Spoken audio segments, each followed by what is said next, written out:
How's it going, guys? Welcome back to S3M2 Football and welcome to today's football preview video.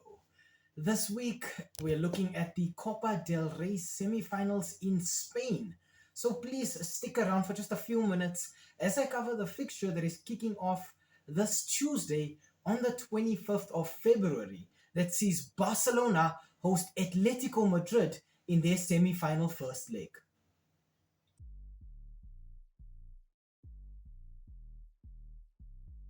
We start off today's video with the home side being Barcelona.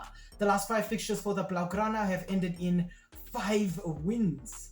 Barcelona's last match was a 2-0 win away at Las Palmas in the Spanish La Liga earlier this weekend. And in their last 5 fixtures, Hansi Flick's team have scored 13 goals and conceded just 1. The first player I have to talk about for Barcelona is the man responsible for all of those clean sheets. Polish goalkeeper Wojciech Szczesny has 9 goals conceded and 6 clean sheets in 11 appearances. With Wojciech Szczesny, Barcelona have a very strong, solid goalkeeper who has tons of experience playing at the highest levels of European football. Creating things for the Balugrana in the midfield, I want to talk a little bit about Spanish midfielder Pedri. He has 4 goals and 6 assists in 37 appearances this season, and for me, I think Pedri operates as the orchestrator in the midfield for Barcelona. He's a fantastic playmaker with great passing ability, range and accuracy, and he's a great dribbler as well. If you need to get a goal, Pedri is the one who will pull the strings to give you that chance. Putting some of the chances away, I'm hoping we see a little bit more of Spanish right winger Lamine Yamal. In 33 appearances, Yamal has 11 goals and 16 assists, and for me, I think Lamine Yamal has really stamped his name on European football as a prolific winger. He's got tons of creativity operating out wide, he's got great ball control, and he's the kind of player who's just taught Barcelona fans how to dream once again. Tactically for Barcelona, coach Hansi Flick does like his team to play a possession style of football, but Barcelona have proven to be very competent when switching their style of play and playing on the counter-attack as well. Regardless, I think we will see this team lining up in a 4-3-3 formation. Barcelona are a very flexible team. They've mastered the offside trap to be able to conserve their energy and just allow them to compensate for their lack of pace at centre-back.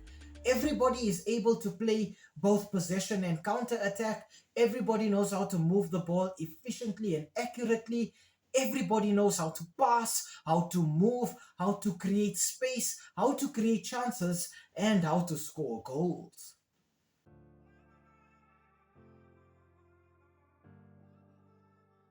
Okay, on to the away team. Now for Atletico Madrid, the last 5 fixtures have ended in 3 wins and 2 draws. Atleti's last match was a 3-0 win away at Valencia in the Spanish La Liga earlier this weekend. And in their last 5 fixtures, Diego Simeone's team have scored 12 goals and conceded just 2. The first player I have to talk about for Atletico Madrid is a player who I think does a lot for this team, both on the ball and off it. French centre forward Antoine Griezmann has 15 goals and 7 assists in 36 appearances this season.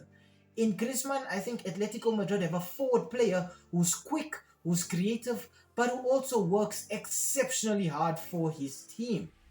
Speaking of hard workers, I want to talk a little bit about Argentine central midfielder Rodrigo de Paul.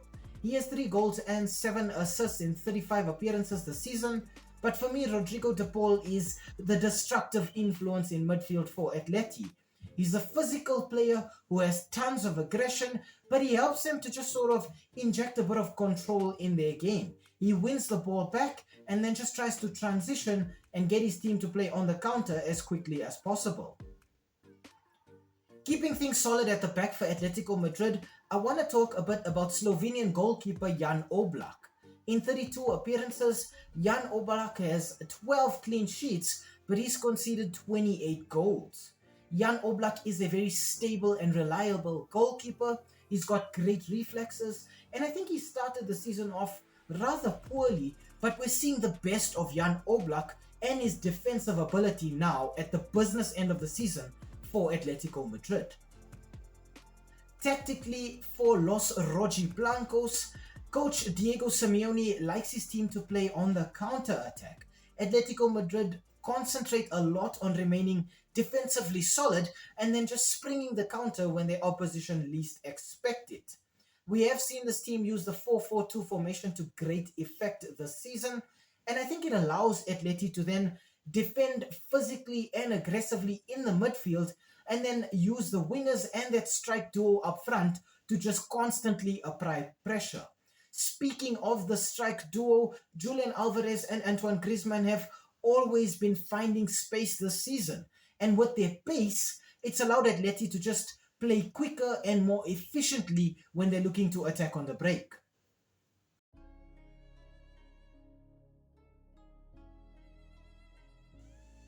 Looking at the head-to-head between these two sides, the last 5 fixtures between Barcelona and Atletico Madrid have ended in 4 wins for Barcelona and then just 1 solitary win for Atletico Madrid. So it does seem like the deck is stacked heavily against Diego Simeone's team.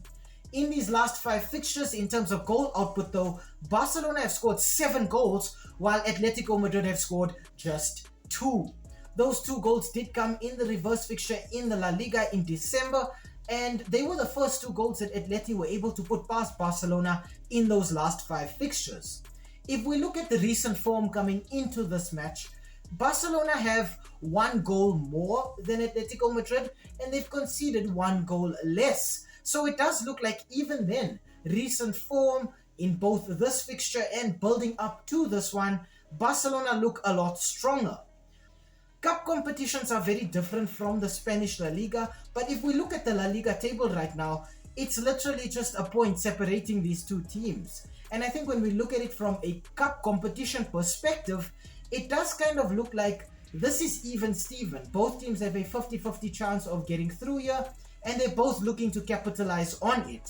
If we also consider that both teams are definitely on course for a European treble, competing in the Copa del Rey, in the Spanish La Liga, and in the UEFA Champions League, it gives us a bit of added spice coming into this one.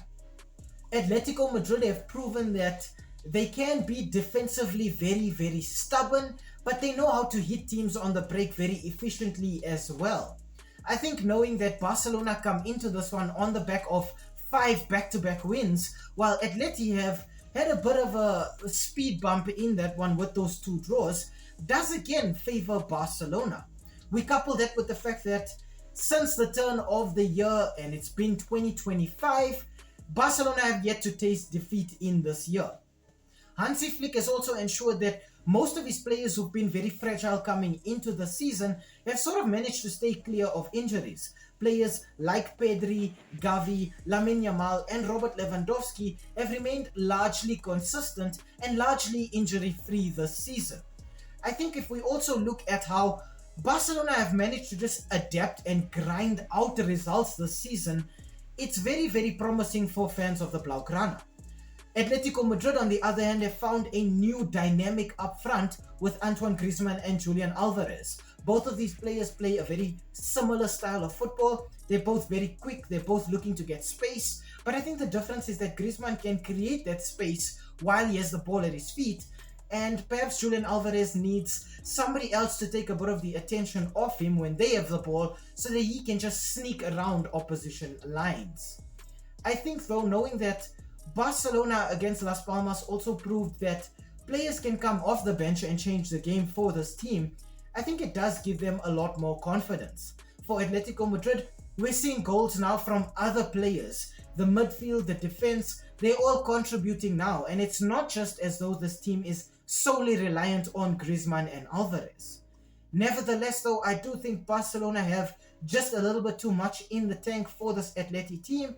I think also knowing that this is a 2-legged fixture means after the 90 minutes in this fixture, they still do have the reverse fixture at Atleti's home ground to then deal with. So it's definitely not done and dusted after the 90 minutes in this one. But I do think Barcelona come into this one stronger. I think they have more quality on the pitch. And I think having these young, energetic players really gives Barcelona the edge against other teams. It allows them to start the game off with their possession style and then just switch to playing counter-attack when the opposition are now tired, both physically and mentally. My score prediction for this one is going to be Barcelona 3, Atletico Madrid 1.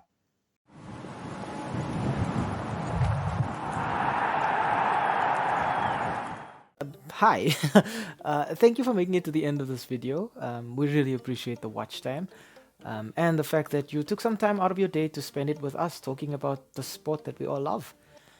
If you enjoyed the content, why not, drop a like down below or comment in the comment section. Maybe even consider subscribing to the channel. And I mean, while you are here right now, have a look at some of our old videos too. They should be appearing on the screen right now, along with that subscribe button. So you know exactly what to do. Thank you so much. It really helps with the YouTube algorithm. And have a great day out there. And we hope to see you again very, very soon. Thanks. Stay safe.